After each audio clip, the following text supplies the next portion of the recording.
लहणे दी फेराइए नानका दोही खटिए। जोत ओहा जुगत साए सैकायां फेर पलटिए। झुलै सो छत निरंजनी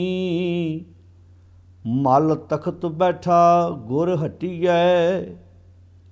करें जे गुर फरमाया सिल जोग अलूनी चटिए। लंगर चलै गुर शब्द हर टोट न आवी खटिए।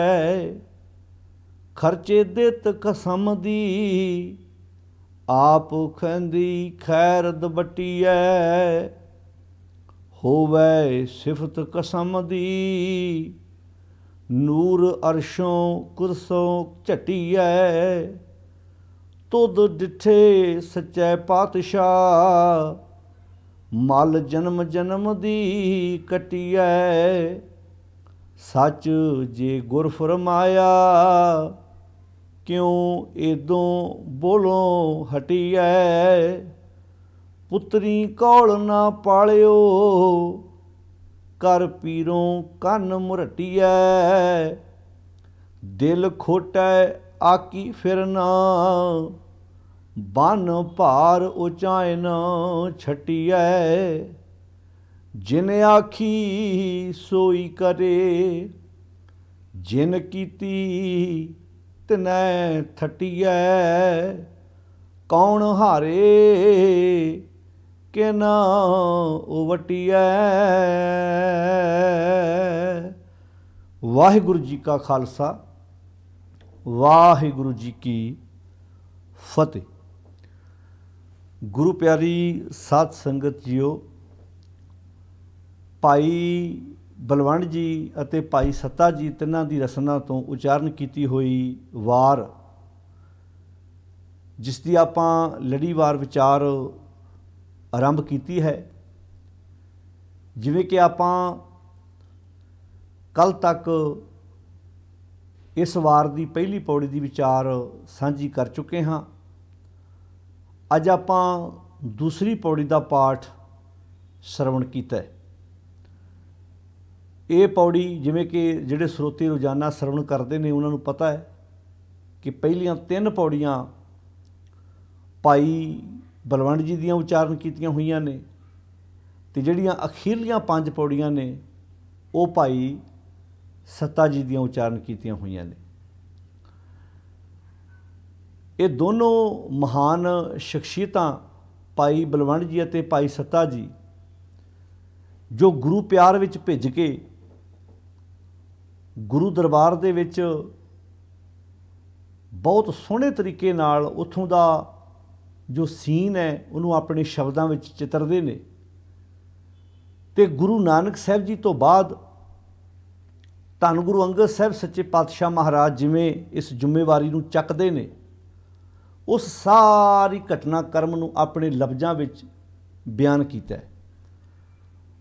ਤੋ ਜਿਹੜੇ ਗੁਣ ਜੋ ਕੁਆਲਿਟੀ ਗੁਰੂ ਨਾਨਕ ਸਾਹਿਬ ਸੱਚੇ ਪਾਤਸ਼ਾਹ ਜੀ ਵਿੱਚ ਇਹਨਾਂ ਨੇ ਆਪ ਮਹਿਸੂਸ ਕੀਤੀ ਗੁਰੂ ਅੰਗਦ ਸਾਹਿਬ ਜੀ ਦੇ ਰੂਪ ਵਿੱਚ, ਜਿਵੇਂ ਆਪਾਂ ਵਿਚਾਰ ਪਹਿਲਾਂ ਸਾਂਝੇ ਕਰ ਚੁੱਕੇ ਹਾਂ ਕਿ ਇਹ ਦੋਨੋਂ ਮਹਾਨ ਵਿਅਕਤੀ ਗੁਰੂ ਅੰਗਦ ਸਾਹਿਬ ਸੱਚੇ ਪਾਤਸ਼ਾਹ ਮਹਾਰਾਜ ਜੀ ਦੇ ਦਰਬਾਰ ਵਿੱਚ ਖਡੂਰ ਸਾਹਿਬ ਦੀ ਧਰਤੀ 'ਤੇ ਆਉਂਦੇ ਨੇ।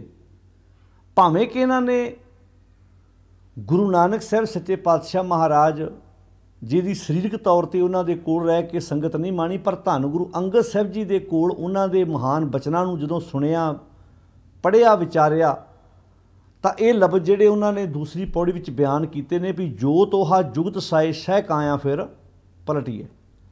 ਵੀ ਜੋਤ ਵੀ ਉਹੀ ਹੈ, ਜੁਗਤੀ ਵੀ ਉਹੀ ਹੈ। ਇੰਝ ਲੱਗਦਾ ਜਿਵੇਂ ਸਿਰਫ ਸਰੀਰ ਬਦਲਿਆ ਹੋਵੇ।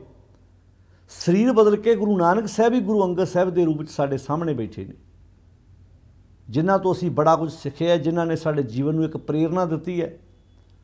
ਤੋਂ ਬਹੁਤ ਸੋਹਣੇ ਤਰੀਕੇ ਨਾਲ ਇੱਥੇ ਭਾਈ ਬਲਵੰਡ ਜੀ ਨੇ ਇਸ ਪੌੜੀ ਵਿੱਚ ਬਿਆਨ ਕੀਤਾ ਹੈ। ਹੁਣ ਇੱਥੇ ਜੋ ਉਹਨਾਂ ਨੇ ਨਕਸ਼ਾ ਖਿੱਚਿਆ ਹੈ ਉਹ ਬਾਕਮਾਲ ਹੈ। ਭਾਈ ਬਲਵੰਡ ਜੀ ਫਰਮਾਉਂਦੇ ਨੇ, ਕਹਿੰਦੇ ਲਹਿਣੇ ਦੀ ਫੇਰਾਈ ਹੈ।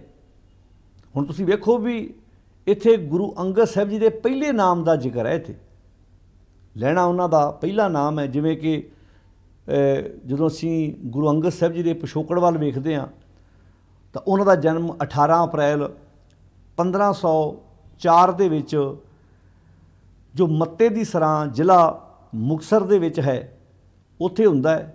ਪਿਤਾ ਦਾ ਨਾਮ ਉਹਨਾਂ ਦੇ ਫੇਰੂਮਲ ਹੈ, ਮਾਤਾ ਦਇਆ ਕੌਰ ਦੀ ਕੁੱਖੋਂ 18 ਅਪ੍ਰੈਲ 1504 ਵਿੱਚ ਉਹਨਾਂ ਦਾ ਜਨਮ ਹੁੰਦਾ ਹੈ ਬਾਬਾ ਲਹਿਣਾ ਜੀ ਦਾ। ਫਿਰ ਇਹੋ ਬਾਬਾ ਲਹਿਣਾ ਜੀ 1519 ਦੇ ਵਿੱਚ ਇਹਨਾਂ ਦਾ ਆਨੰਦ ਕਾਰਜ ਮਾਤਾ ਖੀਵੀ ਜੀ ਦੇ ਨਾਲ, ਜੋ ਭਾਈ ਦੇਵੀ ਚੰਦ ਜੀ ਦੀ ਸਪੁੱਤਰੀ ਹੈ ਮਾਤਾ ਖੀਵੀ ਜੀ, ਉਹਨਾਂ ਦੇ ਨਾਲ ਹੁੰਦਾ ਹੈ। ਇਹਨਾਂ ਦੇ ਘਰ ਫਿਰ 2 ਬੇਟੇ ਦਾਤੂ ਜੀ, ਦਾਸੂ ਜੀ ਅਤੇ 2 ਬੇਟੀਆਂ ਬੀਬੀ ਅਮਰੋ ਜੀ ਅਤੇ ਬੀਬੀ ਅਨੋਖੀ ਜੀ।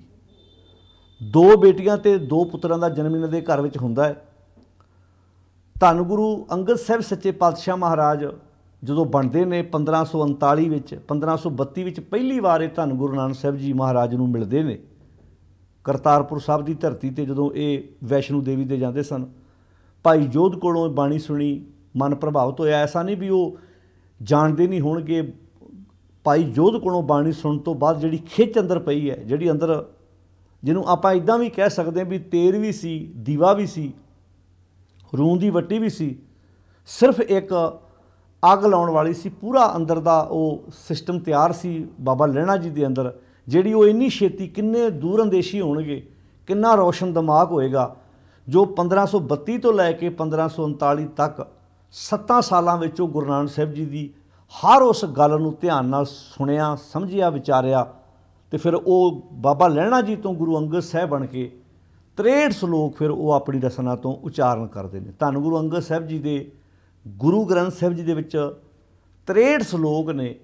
ਸ਼ਬਦ ਉਹਨਾਂ ਦਾ ਨਹੀਂ ਹੈ ਜਿਵੇਂ 2-2, 3-3, 4-4 ਬੰਦਾਂ ਦੇ ਸ਼ਬਦ ਬਾਕੀ ਗੁਰੂ ਵਿਅਕਤੀਆਂ ਨੇ ਉਚਾਰਨ ਕੀਤੇ ਨੇ। ਬਾਬਾ ਲਹਿਣਾ ਜੀ ਦੇ ਜਦੋਂ ਗੁਰੂ ਅੰਗਦ ਸਾਹਿਬ ਜੀ ਬਣਦੇ ਨੇ ਉਹਨਾਂ ਦੇ ਸਿਰਫ 63 ਸ਼ਲੋਕ ਨੇ।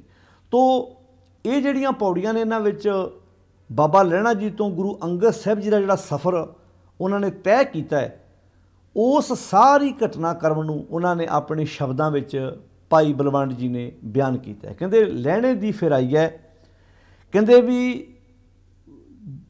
ਭਾਈ ਲਹਿਣਾ ਜੀ ਭਾਵ ਜੋ ਜੇ ਗੁਰੂ ਅੰਗਦ ਸਾਹਿਬ ਸੱਚੇ ਪਾਤਸ਼ਾਹ ਜਦੋਂ ਬਣਦੇ ਨੇ, ਉਹਨਾਂ ਦੀ ਜਿਹੜੀ ਧੁੰਮ ਹੈ, ਉਹਨਾਂ ਦੀ ਜਿਹੜੀ ਵਿਚਾਰ ਹੈ, ਕਹਿੰਦੇ ਜਿਹੜੇ ਉਹਨਾਂ ਦੇ ਵਿੱਚ ਉਹ ਕੁਆਲਿਟੀ ਗੁਣ ਪੈਦਾ ਹੋਏ ਨੇ, ਕਹਿੰਦੇ ਵੀ ਉਹ ਜਿਹੜੀ ਸਾਰੇ ਬੰਨੇ ਉਹ ਧੁੰਮ ਪੈ ਗਈ ਹੈ। ਸਾਰੇ ਬੰਨੇ ਉਸ ਚਰਚਾ ਕਾਹਦੀ ਗੁਣਾਂ ਦੀ ਹੈ, ਜਿਹੜੀ ਬਾਬਾ ਲਹਿਣਾ ਜੀ ਅੰਦਰ ਉਹ ਜੋਤ ਟਿਕੀ ਹੈ, ਜਿਹੜੇ ਗੁਣ ਟਿਕੇ ਨੇ, ਜਿਹੜੀ ਅੰਦਰ ਜ਼ਿੰਮੇਵਾਰੀ ਟਿਕੀ ਹੋਈ ਹੈ, ਕਹਿੰਦੇ ਉਹਦੀ ਚਰਚਾ ਹੋਈ ਹੈ।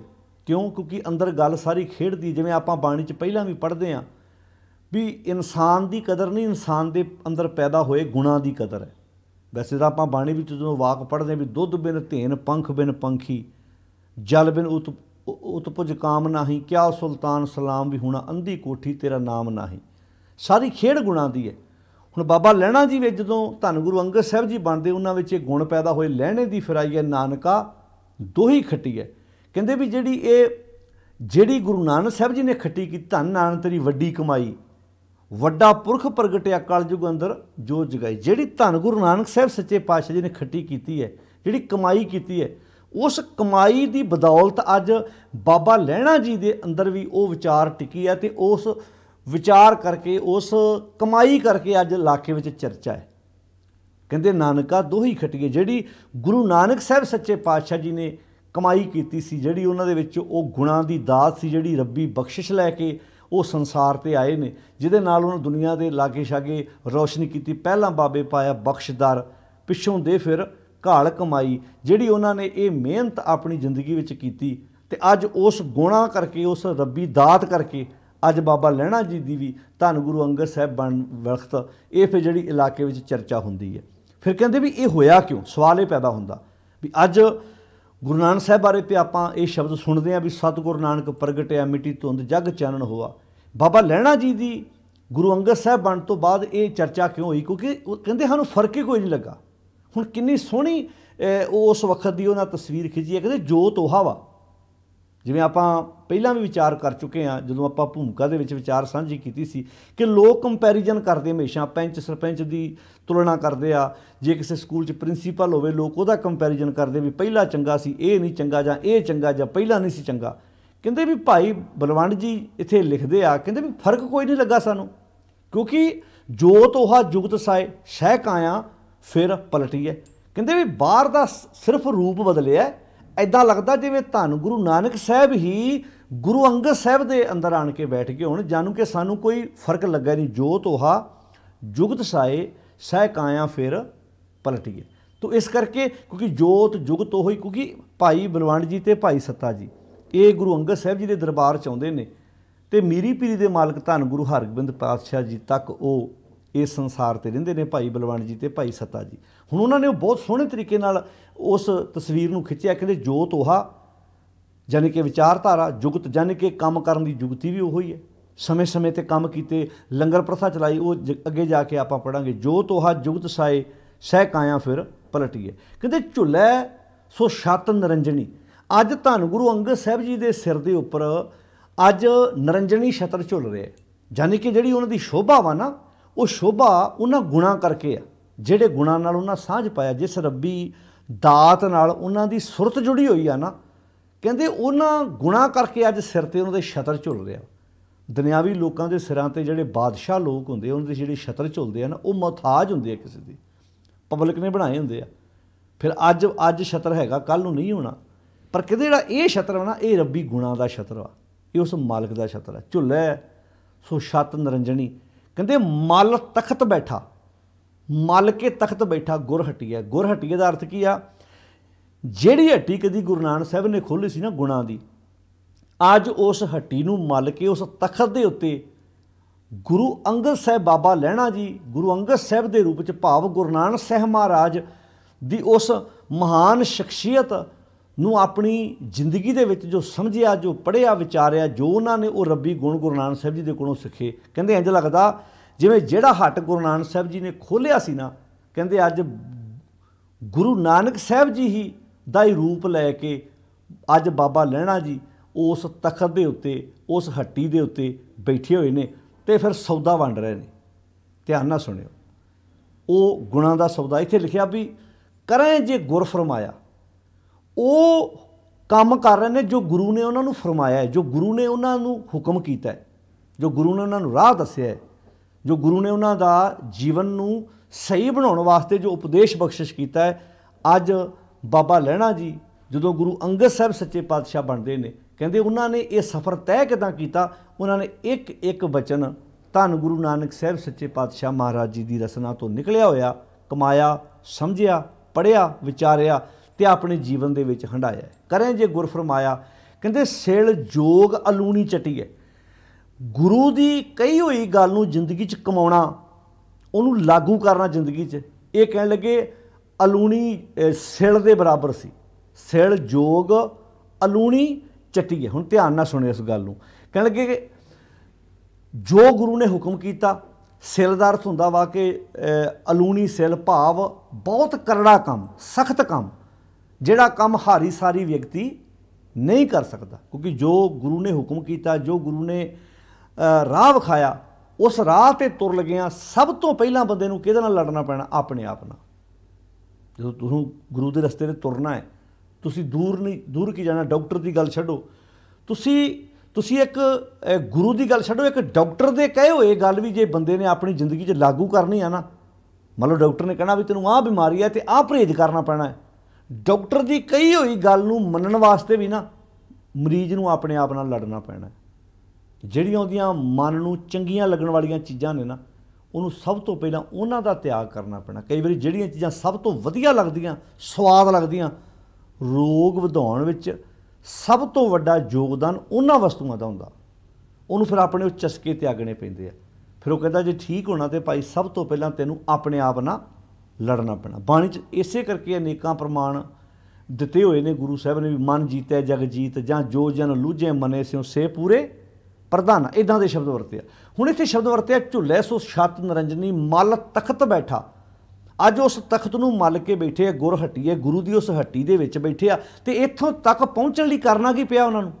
ਐਵੇਂ ਨਹੀਂ ਬਹਿ ਕੇ ਕਹਿੰਦੇ, ਕਹਿੰਦੇ ਕਰੇ ਜੇ ਗੁਰ ਫਰਮਾਇਆ। ਬਸ ਆਹ ਫਰਕ ਸੀ ਵੀ ਜੇ ਅੱਜ ਉਸ ਹੱਟੀ ਦੇ ਮਾਲਕ ਬਣੇ ਆ, ਜੇ ਉਸ ਤਖਤ ਦੇ ਉੱਤੇ ਬੈਠੇ ਹੋਏ ਆ, ਕਹਿੰਦੇ ਉਹਦੇ ਪਿੱਛੇ ਇੱਕ ਵਜ੍ਹਾ ਸੀ, ਸਿਲ ਜੋਗ ਅਲੂਣੀ ਚੱਟੀ।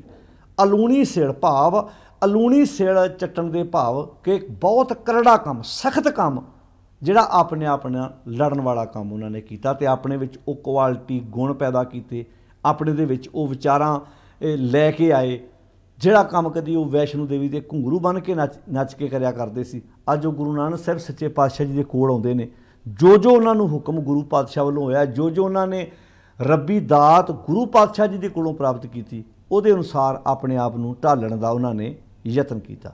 ਕਹਿੰਦੇ ਕਮਾਲ ਦੀ ਗੱਲ, ਅੱਜ ਉਸ ਹੱਟ 'ਤੇ ਬੈਠੇ ਆ ਅਤੇ ਫਿਰ ਲੰਗਰ ਚੱਲੇ ਗੁਰ ਸ਼ਬਦ ਹਰ। ਵੇਖੋ ਲੰਗਰ, ਹੁਣ ਲੰਗਰ ਸ਼ਬਦ ਵਰਤਿਆ ਇੱਥੇ। ਹੁਣ ਜਿਵੇਂ ਲੰਗਰ ਜਿਹੜਾ ਮਰਜ਼ੀ ਆਣ ਕੇ ਕੋਈ ਛਕ ਲੈ, ਜਦੋਂ ਲੰਗਰ ਲੱਗਾ ਹੁੰਦਾ ਨਾ, ਲੰਗਰ 'ਚ ਕੋਈ ਊਚ ਨੀਚ ਨਹੀਂ, ਕੋਈ ਛੋਟਾ ਵੱਡਾ ਨਹੀਂ, ਕੋਈ ਜਾਤ ਪਾਤ ਨਹੀਂ, ਜਿਹੜਾ ਮਰਜ਼ੀ ਪੰਗਤ 'ਚ ਬਹਿ ਕੇ ਪ੍ਰਸ਼ਾਦਾ ਛਕ ਲੈ। ਹੁਣ ਇਹ ਬੜੀਆਂ ਵੱਡੀਆਂ ਸੰਸਥਾਵਾਂ ਸੀ। ਲੰਗਰ ਇੱਕ ਸੰਸਥਾ ਵਾ ਆਪਣੇ ਆਪ 'ਚ, ਜਿਹੜੀ ਲੰਗਰ ਆ ਨਾ ਵੀ ਇੱਕ ਆਪਣੇ ਆਪ 'ਚ ਸੰਸਥਾ, ਜਿਹੜਾ ਗੁਰੂ ਪਾਤਸ਼ਾਹ ਜੀ ਨੇ ਕਰ। ਹੁਣ ਇੱਥੇ ਲਫ਼ਜ਼ ਵਰਤਿਆ ਲੰਗਰ ਚੱਲਿਆ ਗੁਰ ਸ਼ਬਦ ਹਾਰ। ਇੱਥੇ ਭਾਈ ਬਲਵੰਡ ਜੀ ਕਹਿੰਦੇ ਵੀ ਗੁਰੂ ਅੰਗਦ ਸਾਹਿਬ ਜੀ ਦੇ ਦਰਬਾਰ ਵਿੱਚ, ਧੰਨ ਗੁਰੂ ਅੰਗਦ ਸਾਹਿਬ ਜੀ ਦੇ ਦਰਬਾਰ ਵਿੱਚ ਲੰਗਰ ਚੱਲ ਰਿਹਾ ਵਾ ਗੁਰੂ ਦੇ ਸ਼ਬਦ ਦਾ। ਹੁਣ ਜਿਵੇਂ ਲੰਗਰ ਕੋਈ ਵੀ ਛਕ ਸਕਦਾ, ਰਾਹਗੀਰ ਆਣ ਕੇ ਜਾਂ ਬਿਨਾਂ ਵਿਤਕਰੇ ਤੋਂ, ਜਾਤ ਪਾਤ ਨਹੀਂ ਵੇਖੀ ਜਾਂਦੀ, ਪ੍ਰਸ਼ਾਦਾ ਛਕਾਉਣ ਲੱਗੇ ਆ। ਕਹਿੰਦੇ ਜਿਹੜਾ ਸ਼ਬਦ ਦਾ ਲੰਗਰ ਹੈ ਨਾ, ਇਹ ਵੀ ਛਕਾਉਣ ਲੱਗਿਆ ਜਾਤ ਪਾਤ ਨਹੀਂ ਪੁੱਛੀ। ਜਿਵੇਂ ਵਿਪਰ ਪੁੱਛਦਾ ਸੀ ਨਾ, ਤੂੰ ਜੇ ਸ਼ੂਦਰ ਹੈ ਅਤੇ ਆਂਦਾ ਜੇ ਤੇਰੇ ਕੰਨਾਂ 'ਚ ਕੋਈ ਧਾਰਮਿਕ ਗ੍ਰੰਥ ਦਾ ਕੋਈ ਬੋਲ ਪੈ ਗਿਆ ਤੇ ਤੇਰੇ ਕੰਨਾਂ 'ਚ ਸਿੱਕਾ ਘੋਲ ਕੇ ਪਾ ਦੇਣਾ। ਤੇ ਜੇ ਤੂੰ ਸ਼ੂਦਰ ਹੋ ਕੇ ਜੇ ਕੋਈ ਧਾਰਮਿਕ ਗ੍ਰੰਥ ਪੜ੍ਹ ਲਿਆ ਤੇ ਤੇਰੀ ਜ਼ੁਬਾਨ ਜਿਹੜੀ ਕੱਢ ਦੇਣੀ ਆ। ਜਿਵੇਂ ਲੋਕ ਲੰਗਰਾਂ ਦੇ ਵਿਤਕਰੇ ਕਰਦੇ ਰਹੇ ਆ, ਧਾਰਮਿਕ ਗ੍ਰੰਥਾਂ ਨੂੰ ਪੜ੍ਹਨ ਪੜ੍ਹਾਉਣ ਬਾਰੇ ਵੀ ਵਿਤਕਰੇ ਕਰਦੇ ਰਹੇ ਆ। ਇਹ ਵੀ ਵਿਤਕਰੇ ਸਮਾਜ ਵਿੱਚ ਹੁੰਦੇ।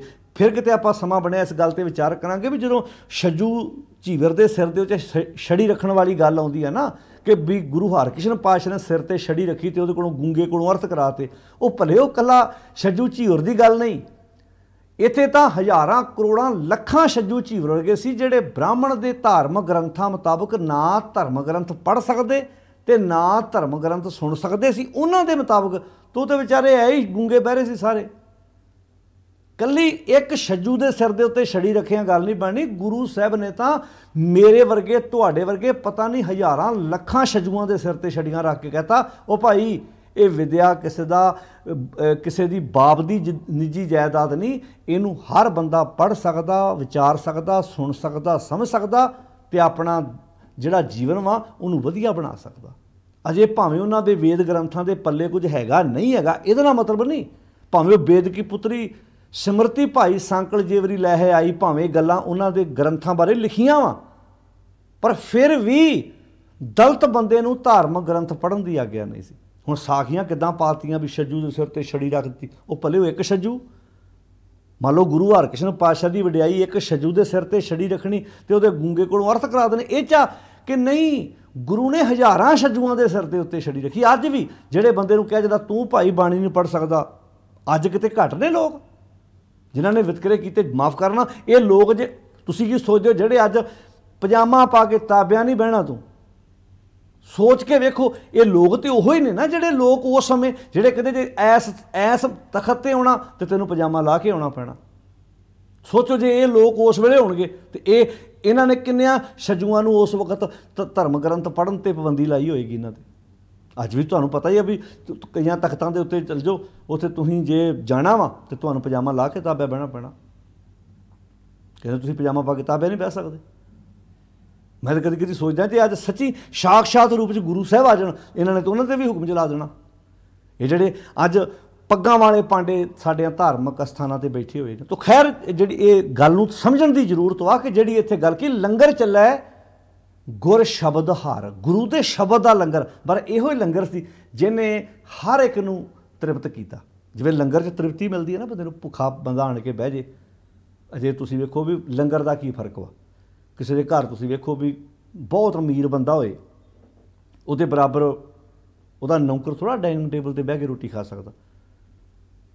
ਜੇ ਕੋਈ ਇੱਦਾਂ ਕਰਦਾ ਤਾਂ ਉਹ ਵਧਾਈ ਦਾ ਪਾਤਰ, ਧੰਤਾ ਜੋਗਾ। ਨਹੀਂ ਤਾਂ ਉਹਨੇ ਇੱਕ ਫਰਕ ਤਾਂ ਰੱਖਣਾ ਵੀ ਤੂੰ ਨੌਕਰ ਹੈ ਅਤੇ ਮੈਂ ਤੇਰਾ ਮਾਲਕ ਹਾਂ।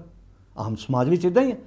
ਪਰ ਜਦੋਂ ਉਹ ਬੰਦੇ ਸੰਗਤ ਵਿੱਚ ਆਉਂਦੇ ਆ, ਖੇਤਾਂ 'ਚ ਤੁਸੀਂ ਵੇਖੋ, ਜਦੋਂ ਖੇਤਾਂ 'ਚ ਕੰਮ ਕਰਦੇ ਤੇ ਹੁਣ ਐਜੂਕੇਸ਼ਨ ਦਾ ਯੁੱਗ ਆਇਆ, ਅੱਜ ਮਜ਼ਦੂਰ ਵੀ ਕਿਸਾਨ ਦੇ ਬਰਾਬਰ ਬਹਿ ਕੇ ਪ੍ਰਸ਼ਾਦਾ ਛਕਦਾ, ਭਾਵੇਂ ਖੇਤਾਂ 'ਚ ਹੀ ਬੈਠੇ ਹੋਣ, ਘਰ 'ਚ ਵੀ। ਨਹੀਂ ਤੇ ਮਾਫ਼ ਕਰਨਾ, ਉਹਨਾਂ ਦੇ ਬਰਤਨ ਦੂਰ ਰੱਖੇ ਹੁੰਦੇ ਸੀ, ਵਿਚਾਰਿਆਂ ਦਾ ਧੱਕਾ ਕੀਤਾ ਜਾਂਦਾ ਸੀ ਉਹਨਾਂ ਨਾਲ, ਦਿਮਾਗ 'ਚ ਗੱਲ ਪਾ ਦੇਣੀ।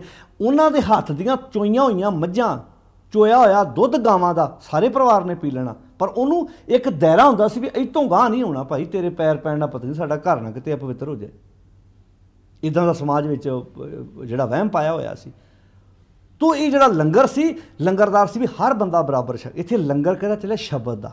ਸ਼ਬਦ ਦੇ ਲੰਗਰ ਨੇ ਹਰ ਇੱਕ ਦੇ ਕੰਨਾਂ ਜਦੋਂ ਇਹ ਸ਼ਬਦ ਪਿਆ, ਵਿਚਾਰਧਾਰਾ ਪਈ, ਉਹਨੇ ਅੰਦਰ ਦੀ ਤ੍ਰਿਪਤੀ ਕੀਤੀ। ਕਹਿੰਦੇ ਲੰਗਰ ਚੱਲੇ ਗੁਰ ਸ਼ਬਦ ਹਾਰ, ਤੋਟ ਨਾ ਆਵਈ ਖੱਟੀ ਹੈ। ਕਹਿੰਦੇ ਫਿਰ ਇਹ ਸ਼ਬਦ, ਹੁਣ ਲੰਗਰ ਕਈ ਵਾਰੀ ਮੁੱਕ ਜਾਂਦਾ, ਦੁਨਿਆਵੀ ਲੰਗਰ ਆਪਾਂ ਜਦੋਂ ਛਕਾਉਂਦੇ ਹਾਂ ਕਿਸੇ ਨੂੰ, ਕਈ ਵਾਰੀ ਆਪਾਂ ਕਹਿੰਦੇ ਸੰਗਤ ਆ ਗਈ, ਦਾਲ ਮੁੱਕ ਗਈ, ਪ੍ਰਸ਼ਾਦਾ ਮੁੱਕ ਗਿਆ। ਇਹ ਉਹ ਲੰਗਰ ਸੀ ਜਿਹਦੇ ਬਾਰੇ ਬਣਦਾ ਖਾਵੇਂ ਖਰਚੇ ਰਲ ਮਿਲ ਭਾਈ, ਤੋੜ ਨਾ ਆਵੇ ਵੱਧ ਹੋ ਜਾਏ। ਇਹ ਵੰਡੀ ਜਾਓ ਜਿੰਨਾ ਮਰਜੀ। ਸ਼ਬਦ ਦਾ ਲੰਗਰ ਕਿਤੇ ਮੁੱਕਦਾ ਪਿਆਰਿਓ?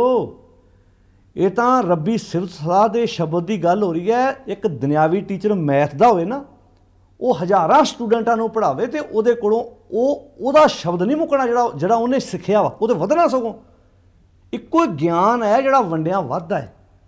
ਜਿੰਨਾ ਵੰਡੋ, ਜਿੰਨਾ ਸ਼ੇਅਰ ਕਰੋ, ਉਨਾ ਹੋਰ ਵੱਧਦਾ ਹੈ।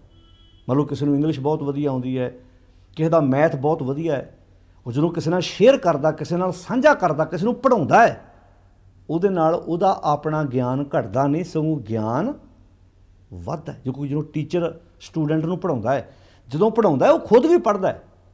ਉਹ ਇਕੱਲੀ ਸਟੂਡੈਂਟ ਦੀ ਤਿਆਰੀ ਨਹੀਂ ਕਰਦਾ, ਵਾਸਤਵ ਵਿੱਚ ਉਹ ਆਪਣੇ ਆਪ ਦੀ ਤਿਆਰੀ ਵੀ ਕਰਦਾ, ਉਹ ਆਪਣੇ ਆਪ ਨੂੰ ਵੀ ਤਿਆਰ ਕਰਦਾ। ਹੁਣ ਇੱਥੇ ਸ਼ਬਦ ਵਰਤਿਆ ਭਾਈ ਬਲਵੰਤ ਜੀ ਨੇ, ਕਹਿੰਦੇ ਲੰਗਰ ਚੱਲੇ ਗੁਰ ਸ਼ਬਦ ਹਾਰ। ਹਰੀ ਦਾ ਸ਼ਬਦ, ਗੁਰੂ ਦਾ ਸ਼ਬਦ, ਪਰਮੇਸ਼ਰ ਦਾ ਸ਼ਬਦ, ਤੋਟ ਨਾ ਆਵੀ ਖੱਟੀ ਹੈ। ਕਹਿੰਦੇ ਕਮਾਲ ਦੀ ਗੱਲ ਵੇਖੋ, ਇਹ 'ਚ ਤੋਟ ਆਈ ਨਹੀਂ, ਘਾਟਾ ਪਿਆ ਹੀ ਨਹੀਂ। ਕਿਉਂਕਿ ਜਿਹੜੇ ਤਖਤ 'ਤੇ ਜਿਹੜੀ ਅੱਜ ਹੱਟੀ 'ਚ ਬੈਠੇ ਆ, ਜਿੱਥੋਂ ਲੰਗਰ ਵੰਡਿਆ ਜਾ ਰਿਹਾ, ਕਹਿੰਦੇ ਤੋਟ ਆਉਣਾ ਹੀ ਨਹੀਂ, ਲੰਗਰ ਵੱਧਦਾ ਜਾ ਰਿਹਾ। ਕਹਿੰਦੇ ਖਰਚੇ ਦਿੱਤ ਖਸਮ ਦੀ, ਖਰਚ ਰਿਹਾ ਦਿੱਤੀ ਹੋਈ ਉਸ ਖਸਮ ਦੀ ਜਿਹੜੀ ਸਿਰ ਸਲਾਹ ਦਾ ਇਹ ਉਹਨਾਂ ਨੂੰ ਭੰਡਾਰਾ ਦਿੱਤਾ ਸੀ, ਜਿਸ ਹੱਟ ਦਾ ਮਾਲਕ ਬਣਾਇਆ ਸੀ ਉਹਨਾਂ ਨੇ। ਖਰਚੇ ਦਿੱਤ ਖਸਮ ਦੀ ਆਪ ਖਹਿੰਦੀ। ਖਹਿੰਦੀ ਦਾ ਅਰਥ ਕੀ ਹੈ? ਆਪ ਉਹਨਾਂ ਨੇ ਵਰਤੀ ਆ। ਗੁਰੂ ਅੰਗਦ ਸਾਹਿਬ ਜੀ ਨੇ ਇਹ ਵਸਤੂ ਆਪ ਵਰਤੀ ਆ।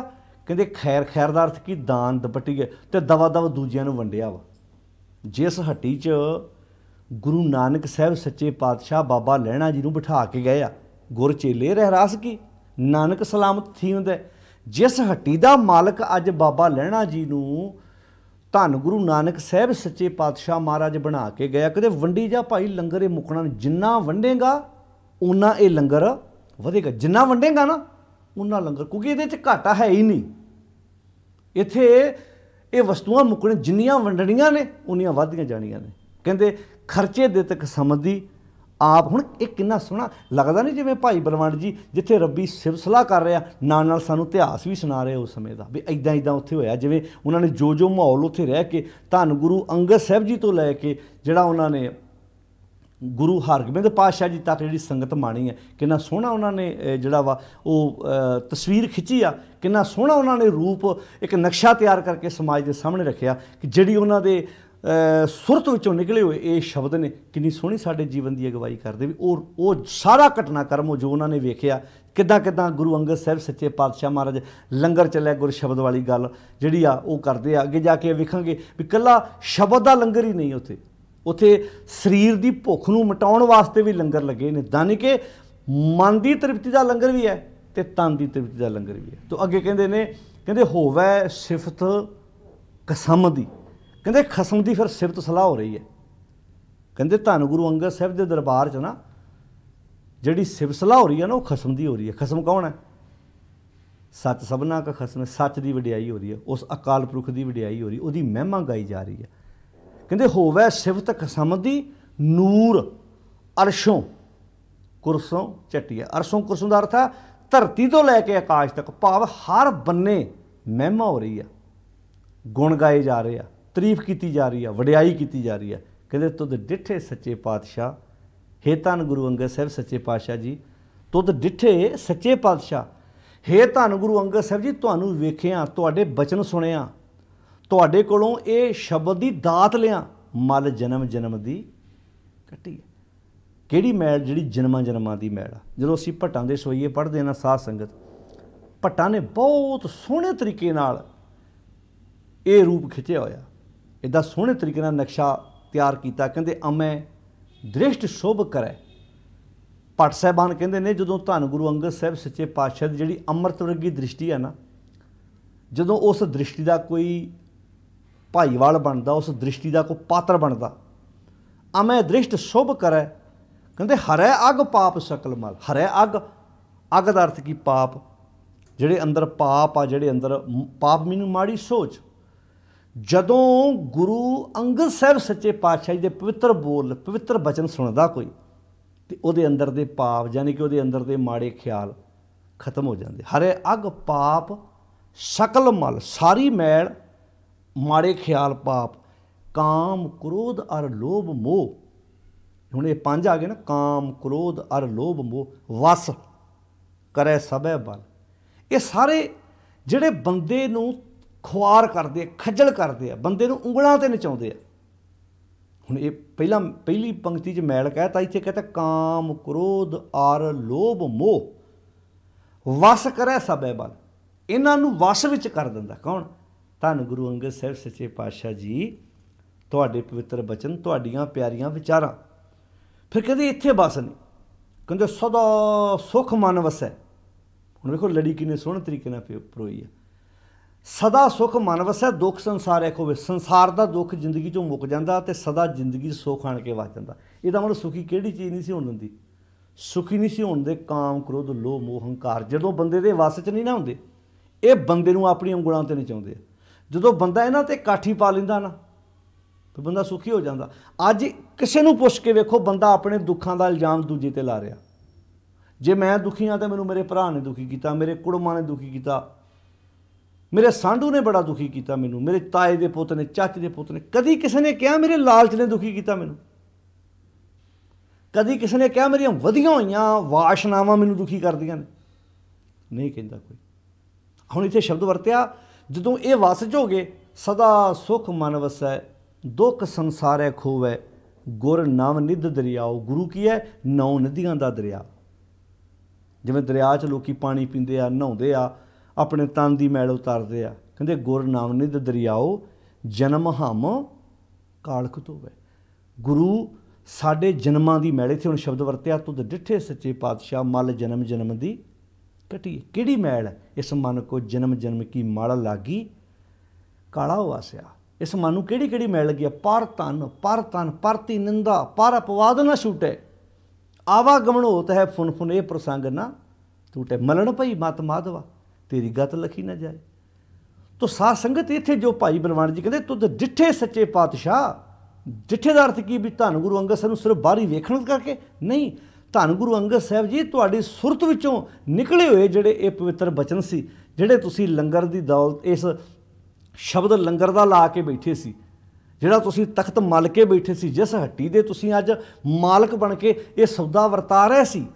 कहते जदों उस सौदे नूं कोई अपने अंदर वसाउंदा वा, उस सौदे का कोई गाहक बनदा वा, तो वह अपनी जिंदगी दे विचों फिर मैल कढ लैंदा, जिहड़ा जो कस्टमर बनदा। तो इत्थे एक चेता होर रखियो, गाहक बनदा नहीं, गाहक धक्के नाल नहीं बनाया जांदा, गाहक खुद बनदा। तुसीं कस्टमर नूं, तुसीं गाहक नहीं। हुण इत्थे फर्क वेखो, गुरु नानक साहब हट खोल के बैठे सी, कस्टमर गया ना इत्थों, गाहक आख बन के गए करतारपुर की धरती ते, उत्थे हट खोल के बैठे सी, करतार गाहक पहुँच गए उत्थे। तो कई उत्थे कोल रह के भी गाहक नहीं बन सके, जो अगे जाके उन्हें पुत्तरी कौल ना पा रहे हो, कई कोल रह के भी गाहक नहीं बन सके।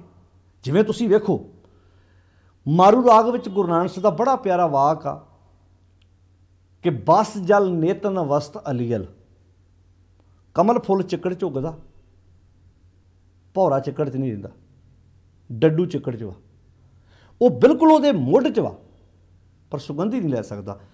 भौरा विच नहीं रहिंदा पानी दे, ना वो कमल फुल दे कोल, दूरों आण के सुगंधी लैके आओ गया तो आओ गया। ਹੁਣ ਤੁਸੀਂ ਵੇਖੋ, ਮੈਂ ਕਈ ਵਾਰ ਮਹਿਸੂਸ ਕਰਦਾ ਵੀ ਗੁਰੂ ਨਾਨਕ ਸਾਹਿਬ ਦਾ ਉਹ ਸ਼ਬਦ ਆ ਇੰਝ ਨਹੀਂ ਲੱਗਦਾ ਜਿਵੇਂ ਬਾਬਾ ਲਹਿਣਾ ਜੀ ਦਾ ਉਹ ਜੀਵਨ ਦਾ ਰੂਪ ਬਿਆਨ ਕਰ ਰਹੇ ਨੇ, ਨਕਸ਼ਾ ਖਿੱਚ ਰਹੇ ਨੇ ਵੀ ਵੇਖ ਲਓ ਭੌਰਾ ਕਿੱਥੋਂ ਮੱਤੇ ਦੀ ਸਰਾਂ ਤੋਂ ਖਡੂਰ ਸਾਹਿਬ ਤੇ ਇੱਥੋਂ ਇਹ ਭੌਰੇ ਉੱਡਦੇ ਨੇ ਤਾਂ ਉਹ ਵੈਸ਼ਨੂ ਦੇਵੀ ਤੋਂ ਹੁੰਦੇ ਹੋਇਆ ਕਰਤਾਰਪੁਰ ਪਹੁੰਚਦੇ, ਉੱਥੋਂ ਸੁਗੰਧੀ ਉੱਥੋਂ ਮੁਕਰਾਨ 'ਤੇ ਬੈਠ ਕੇ ਰਸ ਚੂਸ ਲੈਂਦੇ ਆ 1532 ਤੋਂ ਲੈ ਕੇ 1539 ਤੱਕ। ਤੇ ਕਈ ਮੇਂਢਕ ਰਹਿ ਕੇ ਉੱਥੇ ਕੋਲ ਨਹੀਂ ਆਨੰਦ ਲੈ ਸਕੇ, ਉਹ ਆਕੀ ਫਿਰਨ, ਉਹ ਨਹੀਂ ਉਹ ਉਸ ਰਸ ਨੂੰ ਨਹੀਂ ਪ੍ਰਾਪਤ ਕਰ ਸਕੇ। ਜਿਵੇਂ ਐਬਤਨ ਚਿਕੜੋ ਇਹ ਮਨ ਮੀਂਡਕੋ ਕਮਲ ਕੀ ਸਾਰ ਨਹੀਂ ਮੂਲ ਪਾਈ, ਭੌਰ ਉਸਤਾਦ ਨਿਤ ਭਾਖਿਆ ਬੋਲੇ। ਭੌਰਾ ਤੇ ਉਸਤਾਦ ਰੋਜ਼ ਭਾਖਿਆ ਦਿੰਦਾ ਸੀ, ਪਰ ਕਿਉਂ ਬੁਝਿਆ? ਜੇ ਨਹੀਂ ਬੁਝਾਈ ਕਿਉਂਕਿ ਆਖਣ ਸੁਣਨਾ ਪਾਉਣ ਕੀ ਬਾਣੀ, ਇਹ ਤਨ ਰਤਾ ਮਾਇਆ ਖਸਮ ਕੀ ਨਦਰ ਦਿਲੇ ਪਸੰਦੇ। ਖਸਮ ਨੂੰ ਕਿਹੜੇ ਪਸੰਦ ਨੇ? ਜਿੰਨੀ ਕਰ ਇੱਕ ਤੇ ਆਇਆ। ਜਦੋਂ ਤੱਕ ਬਾਬਾ ਲਹਿਣਾ ਜੀ ਇੱਕ ਦੇ ਉਪਾਸ਼ਕ ਨਹੀਂ ਬਣੇ, ਨਹੀਂ ਗੱਲ ਬਣੀ। ਤਾਂ ਹੀ ਤੇ ਗੁਰੂ, ਜਦੋਂ ਬਾਬਾ ਲਹਿਣਾ ਜੀ ਗੁਰੂ ਅੰਗਦ ਸਾਹਿਬ ਬਣ ਜਾਂਦੇ ਫਿਰ ਉਹ ਤਾਂ ਹੀ ਤੇ ਕਹਿੰਦੇ ਆ ਕਿਸ ਹੀ ਕੋਈ ਕੋਏ ਮੰਝ ਨਿਮਾਣੀ ਇੱਕ ਤੂੰ, ਕਿਸੇ ਨੂੰ ਕਿਸੇ ਤੇ ਭਰੋਸਾ, ਕਿਸੇ ਨੂੰ ਕਿਸੇ ਤੇ ਭਰੋਸਾ, ਪਰ ਮੈਨੂੰ ਅੱਜ ਇੱਕ ਤੇ ਵਿਸ਼ਵਾਸ ਆ। ਕਿਉਂ ਨਾ ਮਰੀਜਿਆ ਰੋਏ ਜਾਂ ਲਗ ਚੇਤਨਾ ਹੋਏ।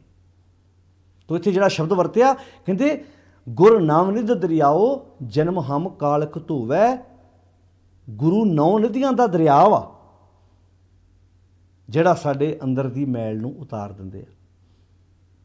ਗੁਰ ਨਾਮ ਨਿਧ ਦਰਿਆਓ ਜਨਮ ਹਮ ਕਾਲਕ ਧੋਵੈ, ਸੋ ਕਹੋ ਟਲ ਗੁਰ ਸੇਵੀਐ ਐਨਸ ਸਹਿਜ ਸੁਭਾਏ। ਕਹਿਣ ਲੱਗੇ ਦਿਨ ਰਾਤ, ਟਲ ਭਗਤ ਜੀ ਕਹਿੰਦੇ ਨੇ ਦਿਨ ਰਾਤ ਹਰ ਵਕਤ ਹਰ ਸਮੇਂ।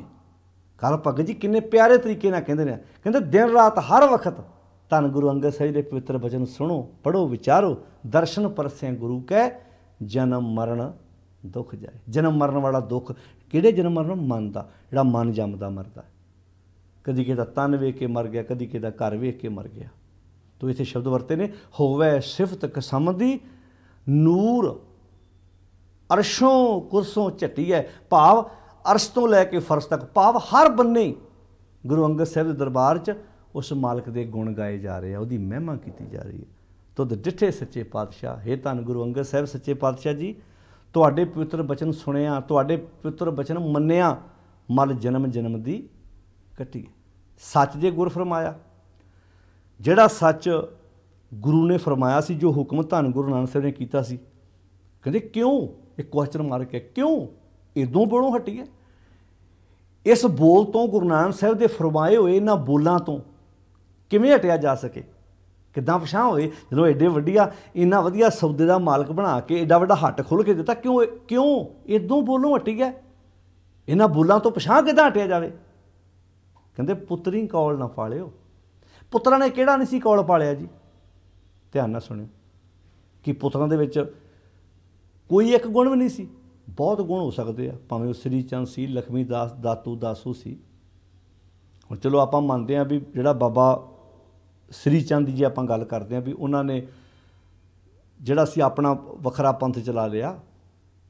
ਮੰਨ ਲਓ ਆਪਾਂ ਇੱਦਾਂ ਮੰਨਦੇ ਹਾਂ ਵੀ ਜਿਨ੍ਹਾਂ ਬਾਰੇ ਭਾਈ ਗੁਰਦਾਸ ਜੀ ਕਹਿੰਦੇ ਬਾਲ ਜਤੀ ਹੈ ਸ੍ਰੀ ਚੰਦ ਬਾ ਬਾਣਾ ਦਿਉਰਾ ਬਣਾਇਆ, ਜਾਂ ਉਹਨਾਂ ਬਾਰੇ ਇਹ ਵੀ ਸ਼ਬਦ ਭਾਈ ਗੁਰਦਾਸ ਚੰਦਨ ਵਾਸ ਨਿਵਾਸ ਬਹਾਇਆ ਸ਼ਬਦ ਵਰਤਿਆ ਵੀ ਇਹ ਗੁਰੂ ਚੰਦਨ ਦੇ ਕੋਲ ਰਹਿ ਕੇ ਇਹ ਵਾਸ ਸੁਗੰਧੀ ਨਾ ਲੈ ਸਕੇ ਗੁਰੂ ਕੋਲੋਂ।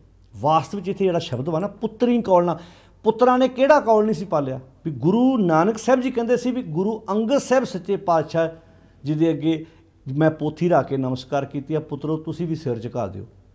ਪੁੱਤਰ ਕਿਤੇ ਨਾ ਕਿਤੇ ਗੱਦੀ ਦਾ ਮਾਣ ਕਰਦੇ ਸੀ।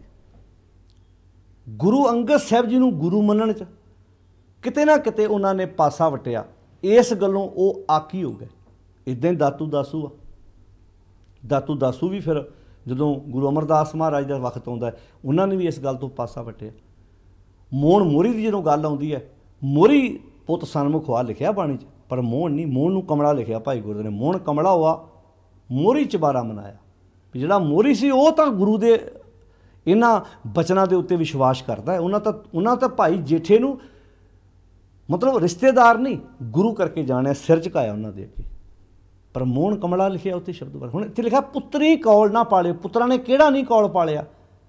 ਭਾਵ ਜੋ ਗੁਰੂ ਨਾਨਕ ਸਾਹਿਬ ਜੀ ਕਹਿ ਗਿਆ ਵੀ ਅੱਜ ਤੋਂ ਬਾਅਦ ਇਹ ਜੀਵਨ ਦੀ ਅਗਵਾਈ ਧੰਨ ਗੁਰੂ ਅੰਗਦ ਸਾਹਿਬ ਜੀ ਕਰਨਗੇ, ਇਹਨਾਂ ਨੂੰ ਬਾਣੀ ਦੀ ਪੋਥੀ ਦੇਤੀ ਆ, ਤੁਸੀਂ ਇਸ ਬੰਨੇ ਤੁਰਨਾ। ਹੁਣ ਇਹਦਾ ਅਰਥ ਜਦੋਂ ਇਹ ਗੱਲਾਂ ਉਸ ਵਕਤ ਬੋਲੀਆਂ ਜਦੋਂ ਤੁਸੀਂ ਪੜ੍ਹ ਕੇ ਵੇਖੋ, ਭਾਈ ਸੱਤਾ ਤੇ ਬਲਵੰਤ ਜੀ ਨੇ ਬਾਬਾ ਬੁੱਢਾ ਜੀ ਨੂੰ ਨਾਲ ਲੈ ਕੇ ਫਿਰ ਇਲਾਕਿਆਂ 'ਚ ਪ੍ਰਚਾਰ ਕੀਤਾ, ਲੋਕਾਂ ਨੂੰ ਸਮਝਾਇਆ ਵੀ। ਕਿਤੇ ਨਾ ਕਿਤੇ ਗੁਰੂ ਪੁੱਤਰਾਂ ਦੇ ਵਿੱਚ ਇਹ ਮਾਣ ਰਿਹਾ ਵੀ ਗੱਦੀ ਦੇ ਅਸੀਂ ਵਾਰਸ ਹਾਂ, ਸਾਨੂੰ ਮਿਲਣੀ ਭਾਈ, ਅਸੀਂ ਤੇ ਗੁਰੂ ਪੁੱਤਰ ਹਾਂ। ਪਰ ਸਵਾਲ ਫਿਰ ਹੁੰਦਾ ਉਹ ਗੁਰੂ ਸਰੀਰ ਦੇ ਪੁੱਤਰ ਨੇ, ਸਰੀਰ ਦੀ ਪੀੜ੍ਹੀ ਸ੍ਰੀ ਚੰਦ ਹੈ, ਪਰ ਜਦੋਂ ਗੁਰੂ ਦੀ ਪੀੜ੍ਹੀ ਗੁਰੂ ਦੀ ਕੋਲ ਆਊਗੀ ਉਹ ਬਾਬਾ ਲਹਿਣਾ ਜੀ ਤੇ ਗੁਰੂ ਅੰਗਦ ਸਾਹਿਬ ਹੋਣਗੇ। ਇੱਦਾਂ ਹੀ ਜਿਹੜੀ ਸਰੀਰ ਦੀ ਪੀੜ੍ਹੀ ਉਹ ਦਾਤੂ ਦਾਸੂ ਆ, ਪਰ ਜਦੋਂ ਗੁਰੂ ਦੀ ਪੀੜ੍ਹੀ ਦੀ ਗੱਲ ਆਊਗੀ ਉਹ ਬਾਬਾ ਅਮਰਦਾਸ ਗੁਰੂ ਅਮਰਦਾਸ ਜੀ ਆਉਣਗੇ। ਜਦੋਂ ਸਰੀਰ ਦੀ ਪੀੜ੍ਹੀ ਦੀ ਗੱਲ ਆਊਗੀ ਉਹ ਮੋਹਨ ਤੇ ਮੋਹਰੀ ਆਉਣਗੇ। ਜਦੋਂ ਗੁਰੂ ਦੀ ਪੀੜ੍ਹੀ ਦੀ ਗੱਲ ਆਊਗੀ ਉਹ ਭਾਈ ਜੇਠਾ ਤੇ ਗੁਰੂ ਰਾਮਦਾਸ ਜੀ ਆਉਣਗੇ। ਫਿਰ ਉਹ ਕਿਉਂਕਿ ਗੱਲ ਗੁਰੂ ਕੌਣ ਆ, ਸ਼ਬਦ ਗਿਆਨ ਤੇ ਜਿਹੜਾ ਉਹਨੂੰ ਮੰਨੇਗਾ। ਜਿਵੇਂ ਆਪਾਂ ਪਹਿਲਾਂ ਵੀ ਭੂਮਿਕਾ 'ਚ ਗੱਲ ਕਰ ਚੁੱਕੇ ਹਾਂ ਵੀ ਪ੍ਰਿੰਸੀਪਲ ਦੀ ਪੀੜ੍ਹੀ ਕਿਹੜੀ ਹੁੰਦੀ ਹੈ, ਪ੍ਰਿੰਸੀਪਲ ਦਾ ਬੇਟਾ ਬੇਟੀ ਹੈ, ਉਹ ਉਹਦੇ ਸਰੀਰ ਦੀ ਪੀੜ੍ਹੀ ਆ। ਪਰ ਜੇ ਪ੍ਰਿੰਸੀਪਲ ਦੀ ਐਜੂਕੇਸ਼ਨ ਦੀ ਪੀੜ੍ਹੀ ਵੇਖਣੀ ਤਾਂ ਉਹ ਸਟੂਡੈਂਟ ਹੋਣਾ ਜਿਹੜਾ ਉਹਦੇ ਕੋਲ ਪੜ੍ਹ ਕੇ ਟੌਪ ਕਰ ਗਿਆ, ਜਿਹਦੀ ਸਕੂਲ ਦੇ ਬਾਹਰ ਫੋਟੋ ਲੱਗੀ ਹੈ। ਫਿਰ ਜਦੋਂ ਪ੍ਰਿੰਸੀਪਲ ਦਾ ਵੀ ਨਾਂ ਲੋਕਾਂ 'ਚ ਹੁੰਦਾ ਵੀ ਯਾਰ ਇਹ ਕਿਹੜੇ ਸਕੂਲ 'ਚੋਂ ਪੜ੍ਹਿਆ।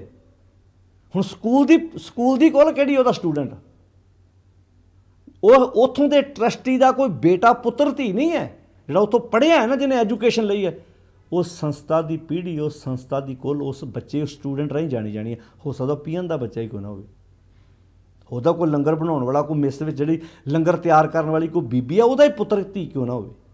ਤਾਂ ਇੱਦਾਂ ਹੀ ਜਦੋਂ ਅਸੀਂ ਗੁਰੂ ਸਾਹਿਬ ਦੀ ਗੱਲ ਅਸੀਂ ਕਰਦੇ ਹਾਂ ਤੇ ਇਸ ਗੱਲ ਨੂੰ ਸਮਝਣਾ ਬਹੁਤ ਜ਼ਰੂਰੀ ਆ। ਕਈ ਵਾਰੀ ਅਸੀਂ ਜਿਹੜੀਆਂ ਹਕੂਮਤਾਂ ਨਾਲ ਲਈਆਂ ਹੋਈਆਂ ਟੱਕਰਾਂ, ਜਿਹੜੀਆਂ ਸਿਧਾਂਤਕ ਜਿਹੜੀਆਂ ਜੰਗਾਂ ਸੀ, ਉਹਨਾਂ ਨੂੰ ਅਸੀਂ ਪੁੱਤਰਾਂ ਦੀਆਂ ਪਰਿਵਾਰਕ ਜੰਗਾਂ ਦੇ ਲਿਆ ਕੇ ਬਰਾਬਰ ਖੜਾ ਕਰ ਦਿੰਦੇ ਹਾਂ। ਭਾਵੇਂ ਉਹ ਸ੍ਰੀ ਚੰਦ ਦੀ ਗੱਲ ਹੈ, ਭਾਵੇਂ ਪ੍ਰਿਥੀ ਚੰਦ ਦੀ ਗੱਲ ਵਾ। ਗੁਰੂ ਅਰਜਨ ਸਾਹਿਬ ਦੀ ਸ਼ਹਾਦਤ ਨੂੰ ਵੀ ਕਈ ਵਾਰੀ ਘਰ ਦੀ ਲੜਾਈ 'ਤੇ ਲਿਆ ਕੇ ਖੜਾ ਕਰਤਾ ਜਾਂਦਾ।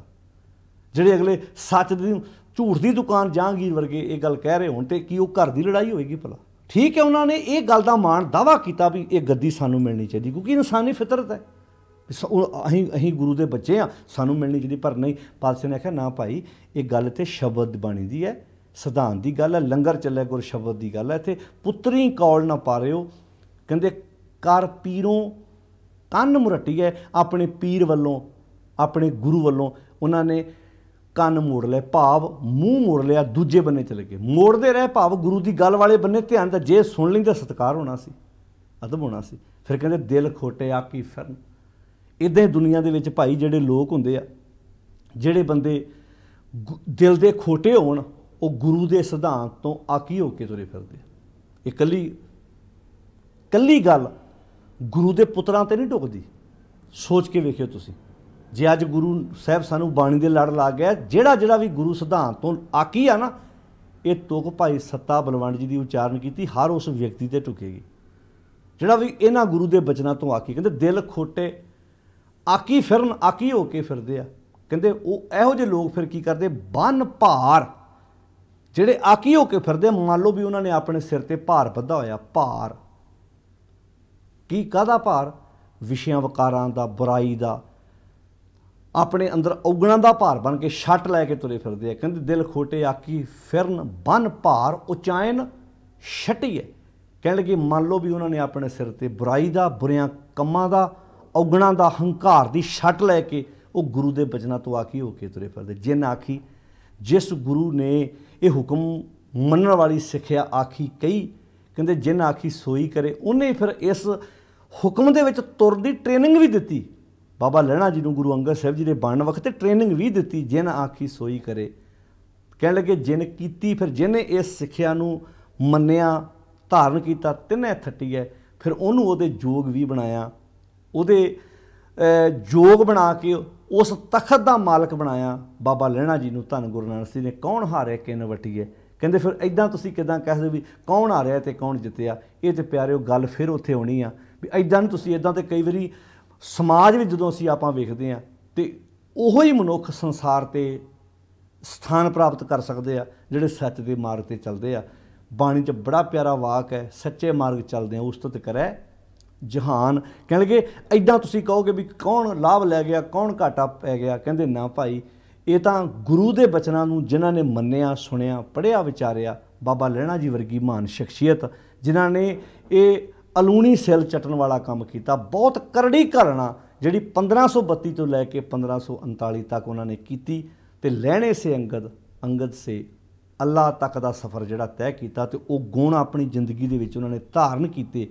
तो धन गुरु अंगद साहब सच्चे पातशाह जी के दरबार दे विच इन्ने सोहना माहौल जिहड़ा उन्होंने रूप नक्शा खिंचिया भी किहड़े किहड़े उन्हां दे ਜਿਹੜੇ ਕਾਰਜ ਕੀਤੇ ਧੰਨ ਗੁਰੂ ਅੰਗਦ ਸਾਹਿਬ ਸੱਚੇ ਪਾਤਸ਼ਾਹ ਜੀ ਨੇ, ਉਹ ਆਪਾਂ ਅੱਗੇ ਜਾ ਕੇ ਨਾਲ ਨਾਲ ਵਿਚਾਰਦੇ ਜਾਵਾਂਗੇ ਕਿ ਭਾਈ ਬਲਵੰਡ ਜੀ ਨੇ ਜਿਹੜੀ ਇਹ ਸੋਹਣਾ ਨਕਸ਼ਾ ਖਿੱਚਿਆ ਧੰਨ ਗੁਰੂ ਅੰਗਦ ਸਾਹਿਬ ਦੇ ਦਰਬਾਰ ਦਾ, ਕਿ ਭਾਈ ਉਹ ਐਵੇਂ ਨਹੀਂ ਕਿ ਧੰਨ ਗੁਰੂ ਨਾਨਕ ਸਾਹਿਬ ਸੱਚੇ ਪਾਤਸ਼ਾਹ ਜੀ ਬਾਬਾ ਲਹਿਣਾ ਜੀ ਦੇ ਅੱਗੇ ਆਣ ਕੇ ਸਿਰ ਝੁਕਾਉਂਦੇ ਨੇ, ਗੁਰ ਚੇਲੇ ਰਹਿ ਰਾਸ ਕੀ, ਆਹ ਕੁਆਲਿਟੀ ਆ ਗੁਣ ਉਹਨਾਂ ਦੇ ਵਿੱਚ ਹੈਗੇ ਸੀ। ਬਸ ਫਰਕ ਇਹ ਸੀ ਕਿ ਇੱਥੇ ਧੰਨ ਗੁਰੂ ਅੰਗਦ ਸਾਹਿਬ ਸੱਚੇ ਪਾਤਸ਼ਾਹ ਜੀ ਗਾਹਕ ਬਣ ਕੇ, ਬਾਬਾ ਲਹਿਣਾ ਜੀ ਗਾਹਕ ਬਣ ਕੇ ਜਾਂਦੇ ਆ ਤੇ ਧੰਨ ਗੁਰੂ ਅੰਗਦ ਸਾਹਿਬ ਸੱਚੇ ਪਾਤਸ਼ਾਹ ਜੀ ਬਣ ਕੇ ਉੱਥੋਂ ਆਉਂਦੇ ਆ।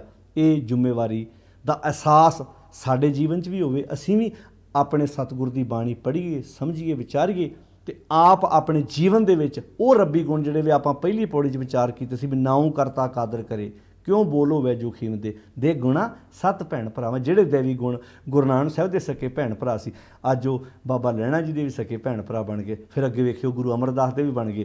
इदां करदियां करदियां पंजवें पातशाह तक कोई गल आउंदी है ते अज वो दैवी गुण सते पातशाह की बाणी कहती भाई तेरे च भी है, आओ वो दैवी गुण साडे भी भैन भरा बन सकते हैं तो उन्हां दैवी गुणों सिर ते असीं अपनी जिंदगी नूं अमीर कर सकते हैं। तो साध संगत जी अज आपां भाई सत्ता ते बलवंड जी की उचारण की हुई, जिहड़ी ये रामकली की राग अंदर ये वार है, उसकी दूजी पौड़ी की विचार सांझी की है।